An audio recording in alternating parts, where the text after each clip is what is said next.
acerca del maestro Arnaldo, y yo siempre digo, y él lo sabe, se lo he dicho muchas veces, que si tuviéramos un club de fans de Arnaldo, yo sería el presidente o por lo menos el socio número 1, porque desde los 8 años que leo los libros y publicaciones del maestro Arnaldo, cuando mi mamá me regaló su catálogo de monedas argentinas, de edición de 1989, me introdujo a un mundo de investigación, a un mundo de conocimiento que, por supuesto, mi joven edad yo desconocía por completo, y que desde entonces me ha ido alimentando y siempre incentivando para conocer más y más e investigar algo de esta ciencia que tanto nos apasiona y nos une. Así que es un doble honor estar no solamente entre amigos, sino también en una jornada que homenajeamos al maestro Arnaldo.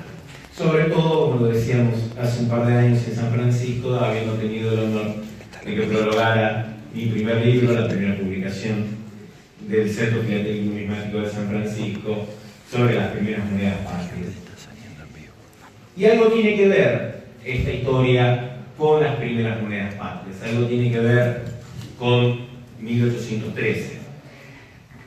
Porque la Asamblea del año 13 no solamente marcó un quiebre en la historia de nuestro proceso independentista, un quiebre que quizás no ha sido debidamente abordado por la historiografía, pero que fue realmente la primera manifestación clara y concreta de un proceso independentista y de ruptura total con la metrópoli y con el rey de España. Recuerdan, hasta ese momento los gobiernos que habían funcionado desde el 25 de mayo de 1810 habían actuado siempre en nombre del rey Fernando VII, pero desde el 31 de enero de 1813, que la Asamblea General se va a declarar soberana, esa referencia, esa famosa máscara de Fernando VII dejó de existir.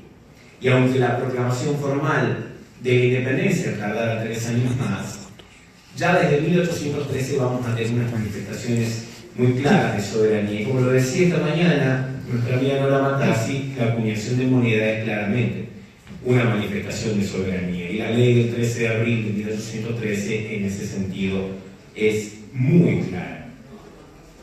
Pero no solamente la Asamblea del año 13 va a marcar el comienzo de la moneda metálica independiente argentina.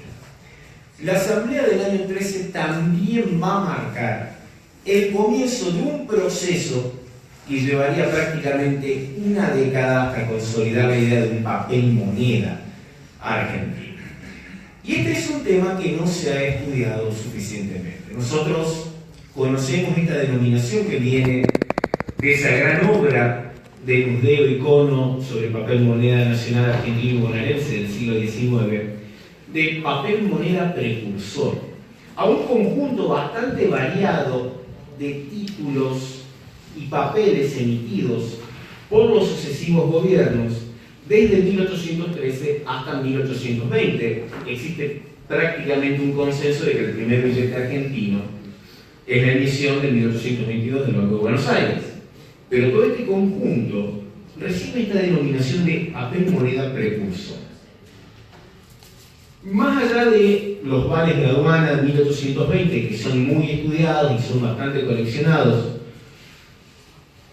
por los numismáticos argentinos, el resto no ha merecido gran atención de parte de los estudiosos. De hecho, aparte de las referencias que nosotros vamos a encontrar en Musdeo y Cono, no ha habido ningún estudio serio de catalogación y de investigación sobre estas piezas.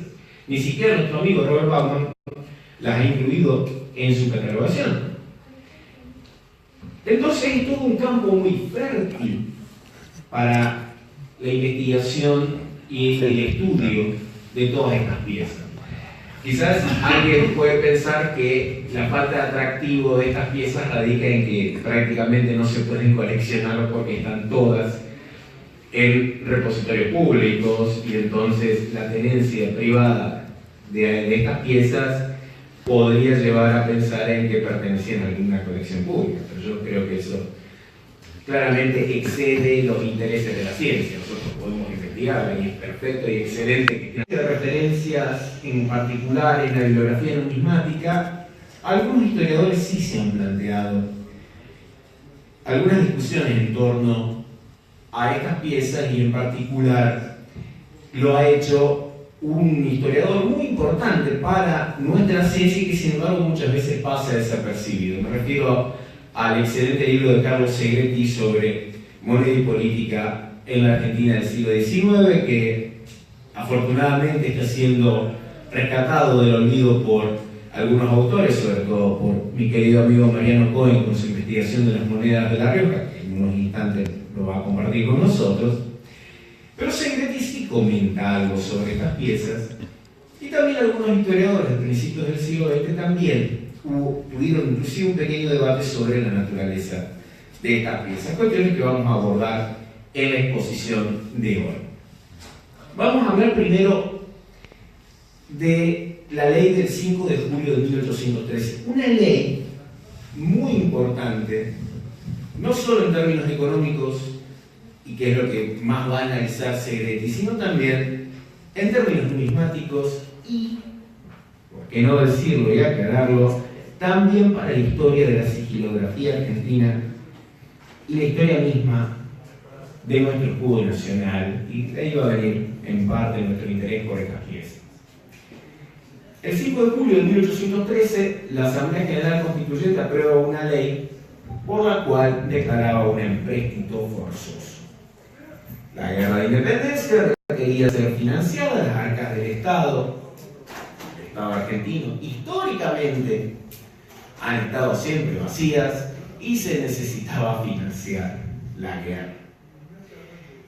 ¿Qué va a hacer entonces el gobierno? Va a decidir, a través de esta ley, tomar 500.000 pesos de algunos prestamistas de la capital. Nada más que estos prestamistas no eran voluntarios, sino que el empréstito era forzoso y tenían que hacer su aporte de acuerdo a un monto que la ley no explica cómo se calculaba, pero digamos que el gobierno conocía cuánto podía aportar cada uno y se establecía el monto que cada uno iba a aportar. Y a cada uno de estos prestamistas se le daba un pagaré sellado, ya vamos a ver las características de los pagares, por el monto que le prestaban el Estado. Luego de 2 meses de la emisión, se iban a aceptar por el Estado el pago de deudas propias del prestamista. Ya vamos a ver que esto no se cumplió al pie de la letra y dio lugar a un fenómeno interesantísimo que fue la circulación de estos pagarés por vía de endoso, que hizo que los que se presentaban a pagar deuda al Estado no eran los titulares originarios de los pagarés. Y eso es lo que muchos entienden justifica su consideración como papel moneda precursor. Ya vamos a llegar. Y luego de 6 meses se iban a aceptar en las tesorerías del Estado por pagos de derechos con interés del 3% y al año del 6%, y luego de 1 año se podrían cobrar, esta vez sí en metálico, con el mismo interés. Lo más interesante de todo esto es la forma en que se llevó a cabo, que afortunadamente eso sí está documentado, porque hay un legajo en el Archivo General de la Nación donde se encuentran casi todos estos pagarés. Esto es un dato muy importante para hablar acerca de si el Estado argentino honra o no sus deudas. El hecho de que estén todos los pagarés en el Archivo General de la Nación y están todos cancelados, demuestra que los pagarés se pagaron. Algo que uno siempre desconfía de las finanzas públicas, pero en este caso se paga. ¿Cómo se llevó a cabo el cumplimiento de la ley del 5 de julio? Hay una circular del Poder Ejecutivo con las condiciones, basado en la ley que vimos antes, del empréstito, que eran las que habíamos comentado recién, pero que venían esta circular con una nota. Una nota dirigida específicamente a la persona que la recibía y donde se indicaba el monto que iba a tener que aportar para el empréstito, que iba a ser el monto que iba a figurar en el pagaré. Y me permito leer el final de la nota, porque es lo que explica las razones y que muestra cuál era el ánimo del gobierno. Dice: toda excusa, pretexto o reclamación es inútil cuando la necesidad pública no las admite. Y ella no haría más que incitar a medidas violentas que se procuran excusar y que el gobierno cree no sean precisas. El gobierno aclara que, dada la necesidad que había, entiende que nadie se va a oponer a esto, pero aclara que si hay que usar medidas violentas, se van a usar. No nos consta que el gobierno haya recurrido a la fuerza para el cumplimiento de la ley y el empréstimo. Si eso sucedió, todavía no ha aparecido la documentación. Lo cierto es que la gran cantidad de pagarés muestran que hubo al menos un intento de cumplimiento. ¿Cómo son estos pagarés? Esto es muy importante. Nosotros no vamos a encontrar en la bibliografía especializada muchas imágenes de estos pagarés. ¿Por qué? No es algo que esté muy claro. Porque, como les decía, hay un legajo lleno en el Archivo General de la Nación. Les digo que el legajo es el legajo 42812 de la Sala 10, Sala de Gobierno. Pero también hay en algunos legajos de la sección 3, que es la sección de Hacienda, hay muchos pagarés que van apareciendo sueltos, acompañando a otro tipo de notas, obligaciones. Pero es raro que no aparezcan en los libros. De hecho, en el libro del Museo Ícono no hay foto de esto, y es raro, porque es el primer papel moneda precursor que aparece mencionado. Aquí tenemos, esta es la numeración más baja que pude encontrar, es el número 2. Pagaré viene preimpreso con el texto, el sello, los nombres de los miembros del triunvirato y del secretario de Hacienda en ese momento, que era Manuel José García. Lo que se completa a mano es el nombre de a favor de quien está librado el pagaré, que es quien ha integrado el aporte, y el monto. El número 2 es de Antonio García Díaz por 1.000 pesos, pero hay de muchos valores. Hemos encontrado de 100, 200, 500, 1.000, 2.000 y 3.000 pesos. La numeración más alta que hemos encontrado es el número 150. Creemos que alrededor de eso está, porque sí sabemos, porque encontramos una nómina completa de los pagarés del 1814, que ya vamos a ver que llega al 125. Así que pensamos que alrededor del centenario y medio de pagarés fueron emitidos. Están emitidos en papel común, está plegado, está solamente impreso de esta cara. Pero lo interesante es que el resto del formulario en el que está impreso el pagaré fue utilizado para ir anotando los reintegros parciales, generalmente por pago de deuda al Estado. ¿Esto cómo funcionaba? El tenedor del pagaré iba a tener que pagar sus obligaciones, iba a tener que pagar sus impuestos, llegado el caso de derecho de aduana, y lo iba pagando con el pagaré. Se iba descontando el monto, porque evidentemente no alcanzaban a cubrirse estos montos, algunos tan grandes como 2.000 o 3.000 pesos, y se iba registrando en el pagaré hasta que finalmente se agotaba, o bien cumplido el plazo, se presentaban en tesorería, le pagaban en metálico y se cancelaba definitivamente el pagaré. El pagaré se cancelaba obliterándolo a pluma, se agregaba en muchos de los casos una liquidación final que se agregó en el pliego del pagaré y quedaba en manos del Estado. Como les decía, la gran cantidad muestra que, estando todos cancelados, se han pagado.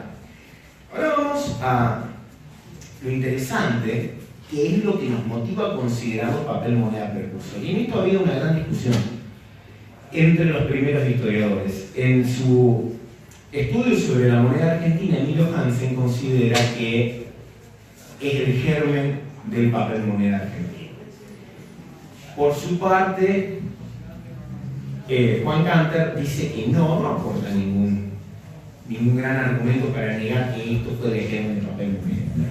El mismo Segretti considera que sí, pero lo hace con una visión crítica diciendo que esto es la introducción de la moneda de papel en la Argentina y que era el comienzo de la hipoteca que iba a recaer sobre el Estado. Decía que la Argentina ya estaba hipotecando su futuro con estos papeles. ¿Cuál fue el problema? La ley hablaba de deudas propias, pero en la aduana empezaron a entrar estos pagarés de manos de gente que no eran las personas que habían integrado el dinero y que eran los titulares de los pagarés. Dado que el objetivo de la ley se estaba cumpliendo parcialmente, la aduana decidió aceptarlos, siempre y cuando estuvieran endosados. Esto muestra que los pagarés circulaban a punto tal que aquí tenemos un pagaré con 2 endosos. Está librado a favor de Sebastián López, endosado a Cayetano Escola, que a su vez no endosó a favor de Pedro Lezica. De hecho, si nosotros vemos las liquidaciones, vamos a ver que muchas veces terminaban endosados a manos de los mismos. ¿Por qué? Porque eran estos, por lo general, importadores que tenían que pagar muchos derechos a la aduana. Y para pagar los derechos se dedicaban a comprar los pagarés en la plaza. Obviamente no sabemos, porque no ha quedado constancia documental de esto, a cuánto se negociaban los pagarés en la plaza. Y esto habría sido interesante de saberlo y de tener alguna idea aproximada, porque estamos hablando de gente que ha hecho mucho negocio con esto, porque son nombres que se van repitiendo una y otra vez, y la oficina que pagaba era siempre la misma, la aduana, que nosotros sabemos en algunos periodos de la historia ha sido la única tesorería del Estado que tenía la plata suficiente como para poder pagar, o de hecho ni siquiera pagar, solamente compensarlo con las deudas de derechos que tenía esta gente por los productos que introducía. Esto va a ser parcialmente solucionado con los pagarés de 1814 que ya vamos a ver. Dice Segret, que voy a citar textualmente, dice: no cabe duda alguna que los pagarés sellados deben haber llovido sobre la aduana, la principal fuente de recursos del Estado, y de allí la disposición, que lo vamos a ver, del decreto del 12 de enero de 1814, las arcas requieren moneda metálica y no papeles. Lo cierto es que esta circulación es lo que nos hace pensar, y en este sentido compartimos la opinión mayoritaria de los autores que han estudiado este tema, que sí lo podemos considerar, dado que tenían fuerza cancelatoria y tenían una circulación, aunque muy limitada y que llenan su endoso, como una forma de papel moneda precursor. En lo que respecta al pago y cancelación, decíamos, el Estado iba admitiendo pagos parciales que se iban registrando en el mismo formulario, y también se agregaba una cuenta. Y lo interesante es que algunos de los pagarés, llegado el momento del vencimiento, se presentaron al cobro y fueron pagados con otros pagarés. Esto requiere que cotejemos, todavía no lo hemos hecho, de que si estas personas formaban parte del alcance de los empréstitos posteriores, y entonces para compensar directamente se le pagaba con el otro pagaré la deuda que se tenía y se consideraba como parte del nuevo empréstito. Eso todavía no lo hemos hecho, pero sí es interesante notar que en la mayoría de los casos se canjeó por derechos, se canjeó por impuestos, pero en otros se presentaron al cobro, se le pagaron algunos en metálicos y otros en pagaré. Aquí tenemos un ejemplo de cuenta de cancelación del pagaré de 1000, pero se le termina pagando 1.500 pesos por los intereses conforme al cálculo que les habíamos dicho, 3% a partir de los 6 meses, 6% a partir del año. Es el número 110 de Francisco de Molina. Esto en cuanto al empréstito de 1813 que decíamos fue pagado. ¿Qué pasa con el de 1814? Ya el 9 de septiembre de 1813, en esto hay un periodo relacionado con la historia de la Asamblea General. La Asamblea en esta época decide suspender sus sesiones. El periodo más importante de la historia de la Asamblea comienza en enero del 13, y para esta época ya estaba terminando el gran periodo de auge. Las grandes medidas de la Asamblea fueron adoptadas en esta época. Después ya se reunió periódicamente hasta finalmente la caída del alvearismo en abril de 1815, que también implica el cese de la Asamblea. Por eso es muy curioso, cuando hablamos de las monedas patrias del año 15, fueron acuñadas en cumplimiento de una ley, de un órgano que ya no existe. El propio Rondó informa, no al gobierno, sino al cabildo, porque no había gobierno nacional. Y se autoriza al Ejecutivo a tomar muchas medidas. Hay una prácticamente delegación de poderes legislativos en el Poder Ejecutivo. Y el Poder Ejecutivo va a ejercerlo el 12 de enero de 1814. Fíjense, la ley era del 6 de julio, las comunicaciones se hicieron el 28 de julio y los pagarés fueron liberados en su mayoría el 18 de agosto. O sea, ni siquiera habían pasado los 6 meses desde la emisión de los pagarés del empréstito de 1813. El Estado ya estaba obligando a otro empréstito, y no por 500, sino por 600.000 pesos. Y en las mismas condiciones, un pagaré sellado, en pago de deudas propias, pero con la aclaración que a partir del 1 de enero de 1815, o sea, un año después, se admitirían en la aduana y demás oficinas recaudadoras, ya no por deuda propia, sino por cualquiera. Entonces ahí ya estaba legalizada la idea del endoso y la circulación, pero con plazo. Lo que agrega el pagaré de 1814, que lo acerca más aún a la circulación como papel moneda, es que desde esa fecha, de la fecha de emisión, 1814, los pagarés podían usarse para comprar cosas en los almacenes del Estado. Se le dio la posibilidad a los tenedores de comprar mercadería en los almacenes del Estado con los pagarés sellados, cosa que no sucedía con los de 1813. Y esto es interesante, habla de precios módicos del decreto de 12 de enero. Hay que ver si esos precios módicos eran los mismos precios del mercado, eran más altos, eran más bajos. Eso todavía no lo hemos podido investigar. Interesante la última disposición. A los 6 meses de concluida la guerra se admitirían como dinero en todas las tesorerías y al año se aceptarían como dinero al contado. El plazo estaba supeditado a la finalización de la guerra. Si alguno de ustedes conoce los billetes de la Guerra Civil estadounidense emitidos por la Confederación, todo viene con esta cláusula. Se iban a pagar varios meses después de concluida la guerra. La guerra concluyó, perdió la Confederación y esas obligaciones se perdieron. Pero yo creo que los pagarés de 1814 se acercan aún más a esta idea de papel moneda precursor y cumplen una función muy similar a la que nosotros hemos conocido. Nuestra experiencia en esto es vasta con los bonos provinciales. Son letras de cancelación de obligaciones, son obligaciones obligaciones del Estado. El Estado reconoce que debe y se reconoce por una convención la posibilidad de que circulen y el propio Estado la acepta para el pago de las obligaciones que los ciudadanos tienen con respecto a él. Y es lo mismo que sucedía con estos pagarés. Máxime con estos que le permitían al tenedor comprarle al Estado cierta mercadería. Aquí tenemos, sí hemos encontrado el número 1, que es ligeramente distinto, ya hay como menos cuidado en la impresión. No vienen impresos ni los nombres de los tributos, ni el nombre del secretario, que seguía siendo García. Y inclusive el texto es más breve, igual completado a mano, número, monto y el titular. Y el sello, ya lo vamos a estudiar, aparece con un mayor desgaste y menos claridad de la impresión. Aquí vemos el registro de pagarés entregados, está muy interesante.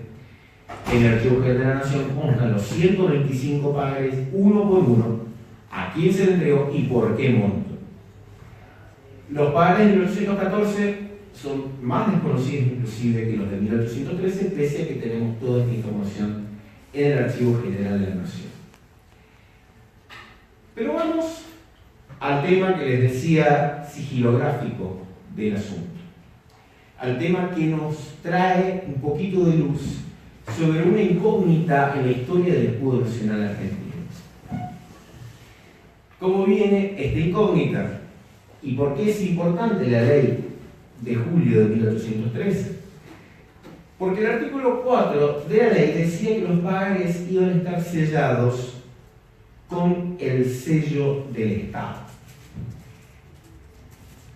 Lo que sostenemos que en realidad el escudo nacional fue sancionado de facto por la Asamblea General Constituyente el 13 de abril, cuando decide que iba a estar en el anverso de sus monedas, sostenemos que a partir de ese momento dejó de ser considerado como un mero sello, como un mero instrumento de formalización, de autenticación de documentos, y pasó a tener el rango de un símbolo del Estado, de un símbolo de esa soberanía que la propia Asamblea General decía estar investida desde el 31 de enero.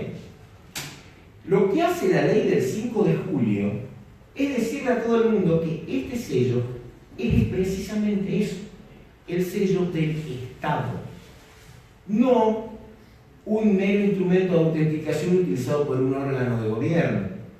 Recordemos que el 12 de marzo la Asamblea le había autorizado al Ejecutivo a usar ese sello, y por eso el 12 de marzo es el Día del Escudo Nacional, que hemos celebrado esta semana. Lo interesante es analizar este sello del Estado, que para nosotros indudablemente es el escudo nacional, y compararlo con otros sellos del Poder Ejecutivo. Claramente el sello del Poder Ejecutivo, Supremo Poder Ejecutivo de las Provincias Unidas de Río de la Plata. Si nosotros lo comparamos con las dos versiones que nosotros conocemos del sello del Ejecutivo, acá vemos el sello en los pagares de 1814, si lo comparamos, lo que vamos a notar es un notable desgaste que nosotros interpretamos como un desgaste de la plancha y no solamente como un problema de entintado, pero la comparación nos permitiría afirmar que en realidad es el mismo sello que se volvió a utilizar para estas planchas, o bien una derivación del otro sello con algún mecanismo de transferencia. Claramente los sellos están impresos, si nosotros vemos la imagen del pagaré, se advierten los bordes de la placa de cobre donde estaba grabado el sello que se utilizó en esto. Si nosotros lo comparamos con los otros sellos conocidos del Poder Ejecutivo, que son numerosos y obran muchos documentos, particularmente en despachos militares, nosotros vamos a ver que existen dos variantes. Esta es la variante conocida como variante de 3 dedos. César Pillado Ford la llamó así porque en esta mano se ven 3 dedos. Esta es la variante más cuidada, más finamente ejecutada, probablemente fue la primera que se hizo. Vamos a advertir ciertas pequeñísimas diferencias de grabado. Yo en este momento no quiero aburrirlo con estos detalles, pero lo más notorio es esto. La pica en los sellos de los pagares está ligeramente curvada hacia la izquierda. Hay otros detalles, inclusive en los dedos que se ven de las manos y pequeños detalles en las hojas de laurel, pero alcanza con ver esa ligera curvatura en la base de la pica. Así que no corresponde el sello de los pagares con este sello, el sello de variedad 3 dedos. Vamos a ver si corresponde con el sello variedad 2 dedos, y ya de inmediato vamos a ver que acá clarito se ven 2 dedos y ahí se ven 4, así que no puede ser el que corresponda a la variedad 2 dedos, y además tiene el mismo problema con la base de la pica. La pregunta es entonces, ¿de dónde salió este sello y quién lo hizo? Y de nuevo volvemos a un personaje que es central en nuestra historia y que a veces lo olvidamos: Juan de Dios Rivera. Juan de Dios Rivera fue el autor material del sello de la Asamblea y del sello del Ejecutivo. Y conocemos gran parte de su actuación para la Asamblea porque al pobre Rivera no le pagaron por haber hecho el sello de la Asamblea. Rivera se presentó a cobrar el sello de la Asamblea que había hecho a principios de 1813, mucho tiempo después de la ejecución de la obra. Eso es lo que llama la atención. Pero ya estábamos en 1815, Rivera se presenta a cobrar y le dicen, bueno, acredite que hizo ese trabajo, y él dice que el diputado Donado por San Luis se le había encargado esa tarea. Van a preguntarle a Donado. Donado estaba preso en Luján, había sido condenado a la pena de destierro, y aún así el expediente viajó a Luján y Donado declara que no recordaba hacer eso, que probablemente eso había sido una cuestión de la Secretaría. Vuelve el expediente, le van a preguntar a Vieira, que era el secretario, y dice que él no sabía nada de eso. Que puede ser, pero que nadie se acordaba. El Tribunal de Cuentas le dice a Rivera venía trabajando con el gobierno desde comienzos del siglo XIX, inclusive antes de 1810, que acreditara otros trabajos, y si acreditaba otros trabajos le iban a creer que le debían esto. Y él dice agrego a esta cuenta al haber abierto de nuevo la lámina de cobre con las armas de la patria. Y él dice haber abierto de nuevo la lámina de cobre. ¿Por qué? Porque él ya había abierto la lámina de cobre una vez cuando había hecho los sellos para el Poder Ejecutivo con una cuenta que afortunadamente sí la habían pagado porque está en recibo. Cuando él dice que hizo de nuevo es porque habían hecho de nuevo una lámina de cobre con las armas de la patria, las denominaciones fundamentales de la historia del escudo, que hasta ahora nadie pensaba cuál era esta lámina de cobre. Y lo que venimos sosteniendo ya desde el año 2011, cuando en las jornadas numismáticas de Tandil presentamos el primer avance de este trabajo, es que esa lámina de cobre que abrió de nuevo Rivera no es otra que la que se utilizó para sellar los pagares de 1813. Porque es lo único que explica que la haya abierto de nuevo y que sea distinta a los dos sellos que ya había hecho antes. Esta explicación no es definitiva, pero es la que nosotros encontramos satisfactoria para poder resolver los problemas. ¿Por qué el sello es distinto? ¿Y dónde está esa lámina de cobre que dice Rivera haber hecho, cuya impresión hasta ahora se desconocía? Pensamos, es esta. ¿Y por qué decimos entonces que es tan importante para la historia del escudo? Porque queda confirmado, por un lado, la idea de la ley del 5 de julio de 1803. Las armas de la Asamblea, el sello del Ejecutivo, son el sello del Estado, es el símbolo de esta nueva nación que estaba surgiendo. Es el escudo nacional que ya estaba en el anverso de las monedas y que también aparecía en esta idea de papel moneda.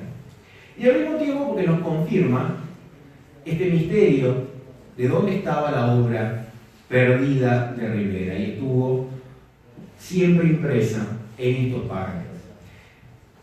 En definitiva, queda mucho por estudiar este período del denominado papel moneda precursor. Es un periodo fascinante, que es campo fértil para la investigación, que personalmente espero seguir en este camino, y que también invito a todos a compartir y avanzar mucho más en esto, que insistimos, no se ha publicado casi nada, que los archivos están abiertos, y que eso es algo que nos ha enseñado el maestro Arnaldo, que podemos consultarlos, que al igual que los libros, los legajos nos muerden, ensuciarán un poco las manos, pero no van a morder. Y que la idea de que la numismática es una pasión es cierta, es todo cierto, es verdad, y que siempre nos va a acompañar. Así que creo que el mayor legado que nos ha dado y que nos sigue dando el maestro Arnaldo es nunca cesar en la investigación, nunca cesar en la pasión, y darnos cuenta de que todavía hay mucho más por descubrir en nuestra historia numismática. Muchas gracias.